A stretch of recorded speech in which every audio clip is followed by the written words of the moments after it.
આરોપી ગૌવંશ પશુઓને લાવી અવાવરૂ જગ્યાએ ક્રૂરતાપૂર્વક બાંધી રાખી કતલ કરી ગૌમાંસનું ગેરકાયદેસર વેચાણ કરતો હતો.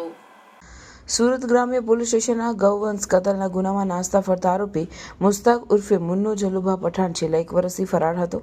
જે Amod police station police inspector RB કરમાટિયાની ટીમને બાતમી મળતા પોલીસે ઈખર ગામના બસ સ્ટેન્ડ પાસેથી મુસ્તાક ઉર્ફે મુન્નો જલુભા પઠાણ રહેવાસી ઈખર તાલુકો આમોદ જિલ્લો ભરૂચની ધરપકડ કરી હતી.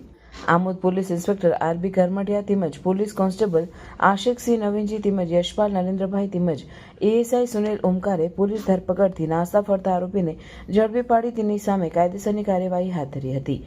ઈખર ગામનો ગૌવંશ કતલનો આરોપી મુસ્તાક ઉર્ફે મુન્નો જલુભા પઠાણની મોડસ ઓપરેન્ડી એવી હતી કે આરોપી ગૌવંશ પશુઓને લાવી અવાવરૂ જગ્યાએ ક્રૂરતાપૂર્વક બાંધી રાખી તેની કતલ કરી ગૌમાંસનું ગેરકાયદેસર વેચાણ કરતો હતો.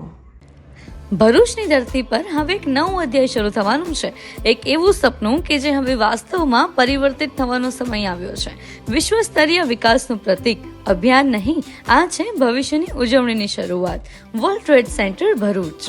તો આવો સાક્ષી બનો એક પાવન ક્ષણનો, જ્યાં શિલાન્યાસ થશે નવા અવસરોનો, નવી ઊંચાઈઓના અને ભવિષ્યના વિકાસના.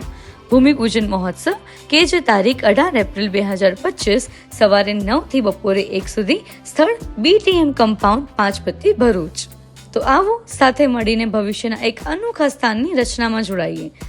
World trade center, let's build the future together. અને હા, ઓપનિંગમાં આપણા ફેવરિટ સેલિબ્રિટી મલ્હાર ઠાકર અને પૂજા જોશી પણ આવવાના છે.